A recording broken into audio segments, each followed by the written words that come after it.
Welcome to TheoTRADE. This is Don Kaufman. It's October 23rd, 2024.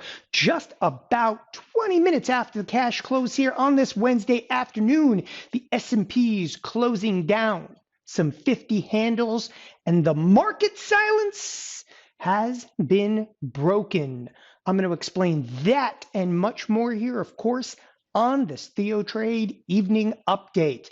All right, let's get right to work and look just at the broader market for a second. I use the S&P 500 futures market, that is the S&Ps, or what we know as the SPOOs, for that guidance over here. One of the first things that I do want to point out is obviously there's some sell side activity. At one point, again, we trade all the way down to 58.01. The S&Ps are down like some 90 handles. It was getting serious, and here we are. We bottom, we bounce, and to some degree, everybody, of course, applauds. They bought the dip. They bought the dip, but we're still down about 0.8%. The Nasdaq actually really did take it on the chin, but also recovered quite readily and quite substantially, and in recovering a little bit more here, even in the after hours.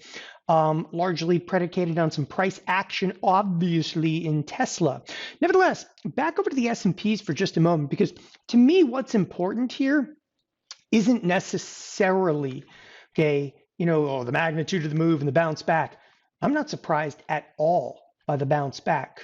Why? Oh, let's cruise over to the SPX. It's the mother of all products. And the mother of all products, well, there's a reason, people, that every weekend, I update you on what? The expected move. So this week's expected move is basically $69, okay? It's $69, and where did we basically close on it? I mean, we're just like spot on. You got to realize you have a $5,800 product, okay? And we missed by what, a few pennies in here? It's a $5,800 product. You missed by a few pennies. That's a line you better start paying attention to, because if you're not right now, you're missing the real price action. I mean, this one, it was an easy shot. It was like, hey, look, we broke out of the outside of the expected move. We reverberated literally right back to it. Spot on, I tell you. Now, I could tell you a story about, all the different stocks in here and rotations and so forth. Look, all of that, okay, is for nothing. You look at the advanced decline line today, whatever. We're not even correlated. Like, the point I'm trying to make with this is like, oh, okay, the advanced decline, there's no correlation in here. We're not rocking to the downside. What you basically saw today was some rotations. Rotations where? Out of tech. Okay, let's start with NVIDIA.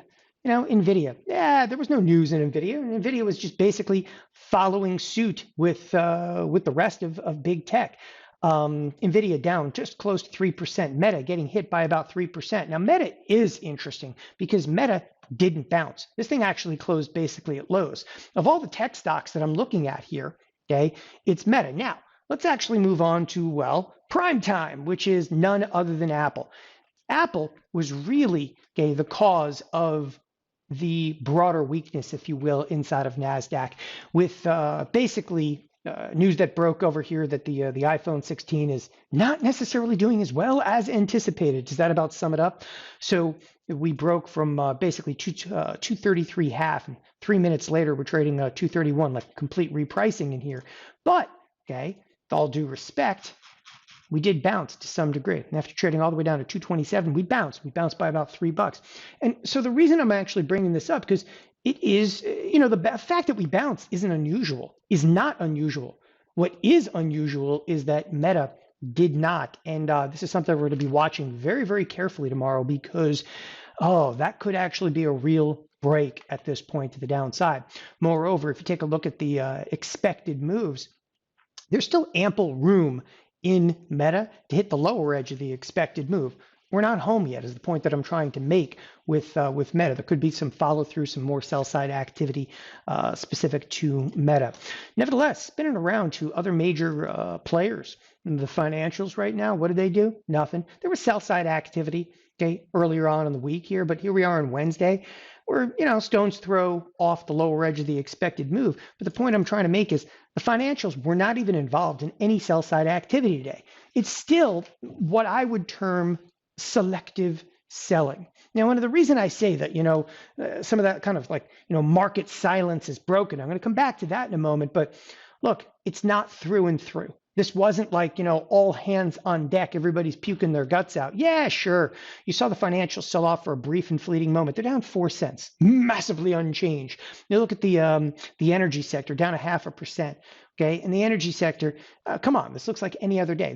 There's no read on it, and there's still areas, okay, that are breaking to the upside of the expected move, and that's Walmart. If you take a look at Costco, okay, they're like reinventing the wheel or something over there. Speaking of Walmart, reinventing the wheel, it's Walmart and it's up 56%. Is anybody else bothered by that one? Walmart's up 56%. And again, we can poke at McDonald's. That's not having any bearing on this marketplace, but on to Tesla. So Tesla has earnings, okay, and here we are after the bell. By the way, those earnings were met with about a $17 expected move. You're going to love this because if you take a quick glance, okay, Tesla's up right now. It's just outside that $17 move, tried for the corner and missed, but we're having a decent sized move to the upside in Tesla right now. We'll see if it holds. Again, there's still a conference call to come.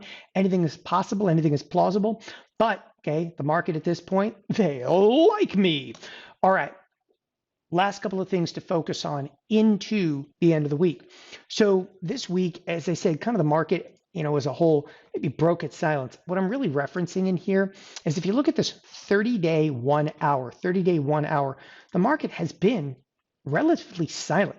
I mean, again, this 30-day 1 hour, if I really kind of zoom into it, almost all the trade that's actually persisted has been in an incredibly tight range. Like this is like a 50-point range, kind of broke to the upside. We broke to the upside into an even tighter range over here.